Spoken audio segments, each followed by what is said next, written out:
Welcome to Poetry with Shing, where we uncover the beauty behind poetry. In today's episode, we'll be looking at Long Distance 2 by Tony Harrison and One Art by Elizabeth Bishop, and we'll be doing a poetry comparison. So, the question for today is to consider carefully the way each poet's language and style represents loss and grief. So, without further ado, let's begin.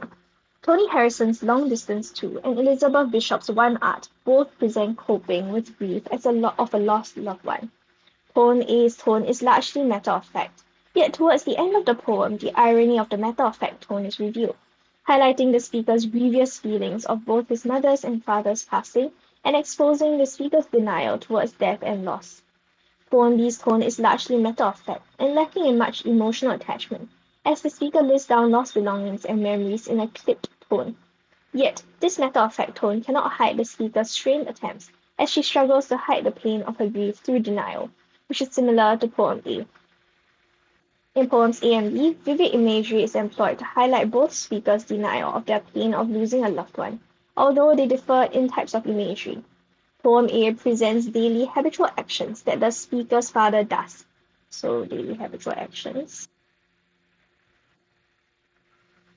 including keeping his slippers warmed by the gas and putting hot water bottles her side of the bed, as ritualistic rites to commemorate his wife.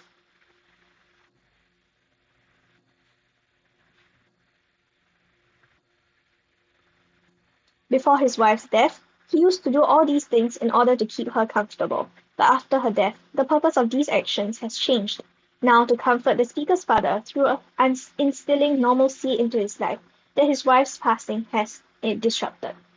From the detailed and vivid imagery of how daily and habitual actions of care and love have morphed into actions bordering on ritualistic obsession, it brings out the theme that grief leaves a lasting and jarring impact on loved ones.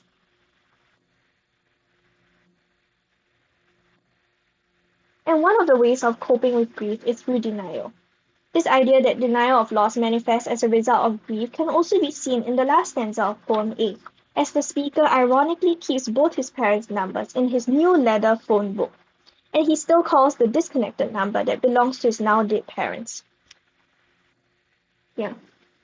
And you notice that it's a new phone book, so it means that the speaker is bringing the past into his present. Because you could easily just leave out an unused number in your new phone book, but he doesn't. Despite having a matter-of-fact and vaguely unfeeling tone towards his father's reactions to coping with his mother's death, it is revealed that the speaker, like his father, is also undergoing denial, as the entire poem is the speaker remembering how his dead father once coped with grief, yet his father has already died. As such, with the speaker treating his father as if he is still alive by calling the disconnected number, the theme of denial of loss through one's feelings of grief is further emphasized. Similarly, in poem B, the theme of denial of loss is shown in imagery. However, the imagery are more disconnected from the speaker's personal life. Instead of describing in detail images of specificities like in poem A, where the speaker details his father's ritualistic practices, poem B jumps from one image to another in a skittish way. So you can see all these losses are mentioned fleetingly, rarely touching on instances of personal life. The speaker says, I lost my mother's watch, and look, my last or next to last of three loved houses went. So it'll be this part in brackets. So from speaking about her mother's watch, the speaker immediately goes on to another thing that she has lost, suggesting how she's choosing deliberately not to linger too long on a particular memory of a thing that she has lost, for fear of being overwhelmed by grief. So not to linger too long. What is interesting to note is also how poem B speaker chooses to quantify her losses, using numbers as seen in three loved houses, two cities, two rivers, so she's quantifying her losses.